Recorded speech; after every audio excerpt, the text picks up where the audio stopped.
Okay, everybody, what we have here is a Walt Disney motion picture set in space, consisting of robots and spaceships and laser gun fights and the whole 9 yards. And unlike their modern foray into this field,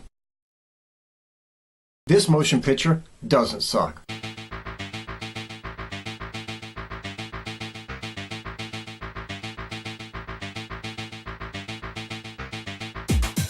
Okay, everybody, 1979's The Black Hole. Before we get into it, you know the routine, to the trailer. There is an inexorable force in the cosmos where time and space converge. A place beyond man's vision, but not his reach. It is the most mysterious and awesome point in the universe, where the here and now may be forever. On my ship, you ask.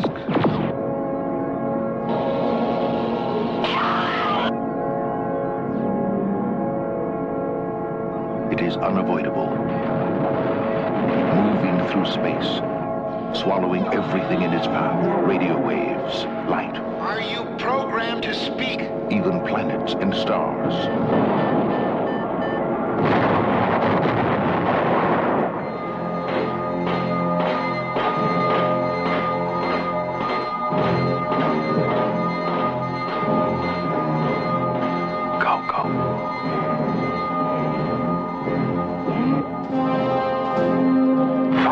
Thrusters.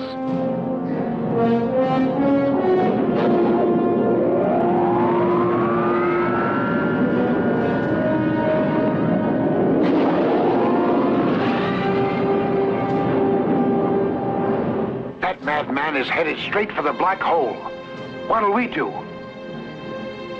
We wait.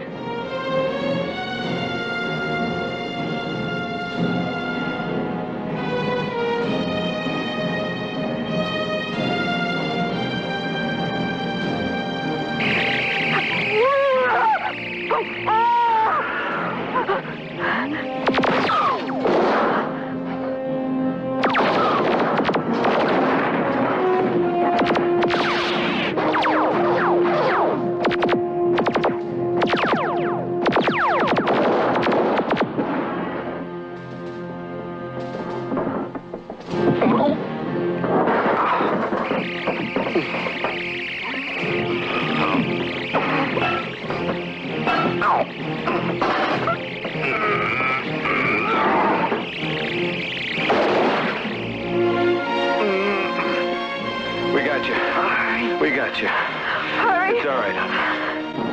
It's all right. It's okay. Now. Gravity's at maximum, Dan. My God, I think it's got us. Man is about to enter. We got a break here, too. The black hole.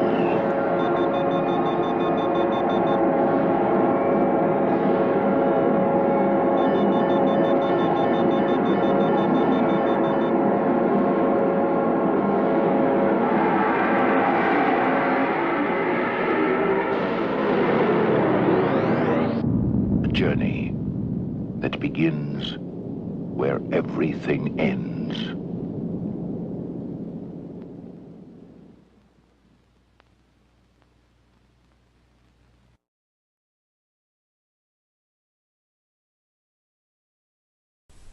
Okay, everybody, this motion picture was directed by Gary Nelson. Gary Nelson had a very long career in basically television. He directed TV shows and TV movies, everything from like the Sandy Duncan Show to Love American Style. And he did it forever, from 1963 to 2000, if memory serves. So this was one of his very, very rare forays into actual studio motion picture release in theaters type film.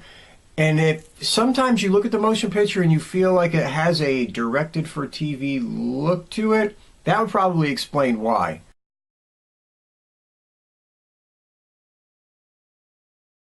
Okay, playing Dr. Hans Reinhardt was Maximilian Schell. Maximilian Schell had an incredibly long career in motion pictures. Today you would remember him mostly for his stuff he did in, like, you know, The Black Hole or Deep Impact or John Carpenter's Vampires. But he had a long career, long going way back. He's one of the most successful German actors in history. He was in movies like Judgment at Nuremberg and A Bridge Too Far. Maximilian Schell always gave a great performance, always commanded the screen when he was on it. Great actor. Let's move on. Okay, playing Alex Durant is the incredible Anthony Perkins. Come on, no matter what he's done, we're always going to remember him as Norman Bates in Psycho. Let's just be honest about it. Let's knock off the crap. But he was in other motion pictures. I mean, he was in Mahogany, which is a great flick for its time. He was in motion pictures like Murder on the Orient Express, The Life and Times of Judge Roy Bean. He was in Goodbye Again and 5 Miles to Midnight. He had a very long career, but, you know, he passed away years ago from AIDS. Sad thing to see happen, but Anthony Perkins will always be there on the celluloid, so we'll always have him on the film. Keep on moving. Okay, next up is one of my all-time favorites, Ernest Borgnine. Ernest Borgnine had a long career. He was in everything from Marty to, he played Cabby in Escape from New York. He was in the Poseidon Adventure. He was in Convoy, another movie we're going to go into at some point or another. Ernest Borgnine had an incredible career. Hell, he was on TV in Airwolf. I mean, he was in everything. And he had a career that was very long, and he was always, I thought, at his best when he played kind of like the angry, more pissed off kind of a guy. And but either way, he always gave great performances in everything he ever did. He made it to the amazing age of 95 years old. And if there was ever a guy that you ever looked at and said, geez, this guy's never going to make it long, he's kind of overweight, doesn't look like he really pays attention to what he eats, it would be him. But made it to 95 years old. He was still working. He was doing the voice on SpongeBob and SquarePants for that Merman Aqua thing, whatever the hell that guy was. Incredible guy, incredibly nice individual if you ever seen him in interviews. Ernest Borgnine will be missed. Incredible job. Okay, playing Charles Pizer is Joseph Bottoms. Joseph Bottoms had a pretty good career. I mean, he was in a lot of TV shows and some movies, things of that nature. But he's going to be in another movie that we're going to undoubtedly get to at another point in time called Blind Date. And it was this kind of like a psycho, tech-noir type flick. And it was really entertaining for being the low-budget, low-grade movie it is. So we'll get to him again. But he does a real good job in this movie. Let's keep going. Okay, playing Dan Holland is Robert Forster. I mean, my God, you want to talk about a guy with a long, crazy long career. You've seen him a million times. He was everything in from like Olympus Has Fallen and Mulholland Drive. He was in things like Jackie Brown and The Descendants. He's been in 1 trillion movies, going way back to the late 60s. I mean, Robert Forster's, come on, man. You see the face, you know the face. That's it. Let's go. Oh, by the way, and as a fun bit of trivia, Robert Forster was actually in the late 90s reboot of Psycho, which is funny because he's in this with the original and only Norman Bates, Anthony Perkins. Okay, I just had to add that in. All right, let's go. Okay, playing Kate McCrae is Yvette Mimieux. She had a decent career in Hollywood. I mean, it kind of ended in the early 90s. You know, she kind of was there and then not there anymore. She was in The Black Hole, obviously. She was in, like, Where the Boys Are, The Time Machine, Jackson County Jail, Toys in the Attic. You know, she had a career that was, you know, okay. I mean, she never set the world on fire, but she popped up in enough things where you recognize her face, and she did a really good job in this motion picture. So wherever she is today, God bless, take care, and keep on going. Okay, I wouldn't think it was right, even though it was uncredited, but there was 2 people that lent their voices to this motion picture as the voices of Vincent and Bob, the little mechanical robots.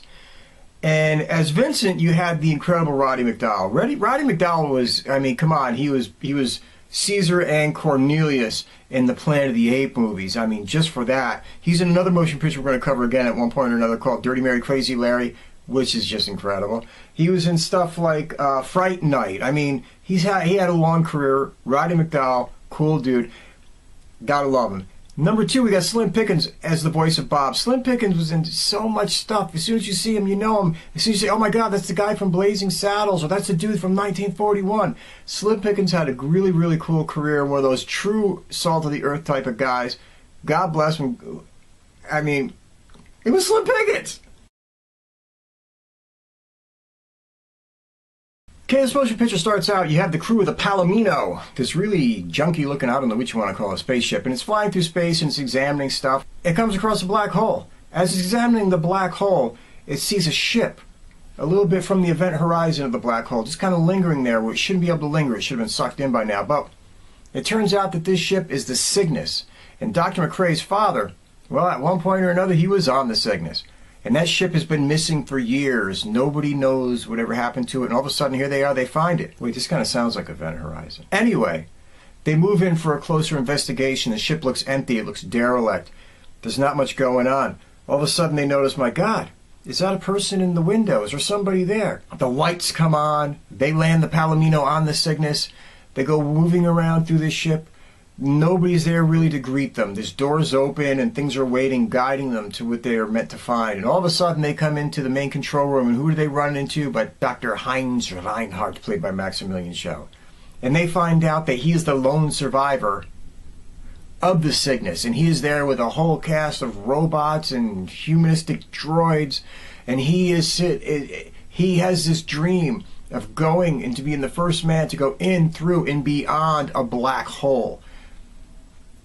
They think he's a little bit crazy, they think he's a little bit nuts, but he has the ability to figure out how to keep his ship basically locked in one place, sitting on the edge of a black hole. It should not be able to be done. It should not be able to be completed, but he has mastered it.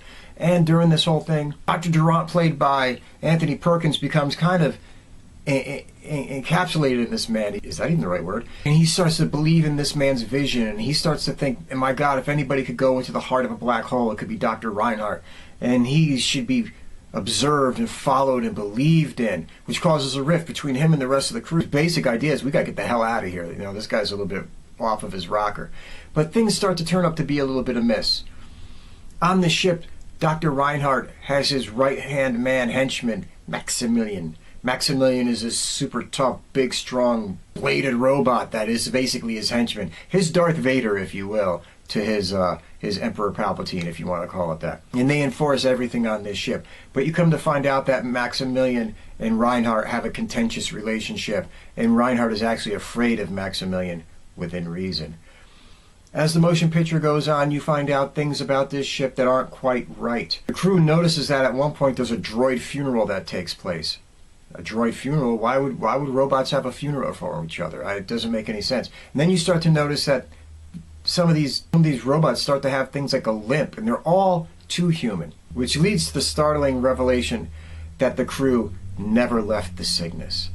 The story that Dr. Heinz Reinhardt gave, that he stayed behind on this damaged ship while they all left to go run for the hills to see if they could make it back home, turned out to be a lie. The crew is still there. The crew is still manning this ship, but the crew is not in the shape that they were in the past. And as usual, that's all I'm going to give. I don't want to give too more. I've probably given too much already.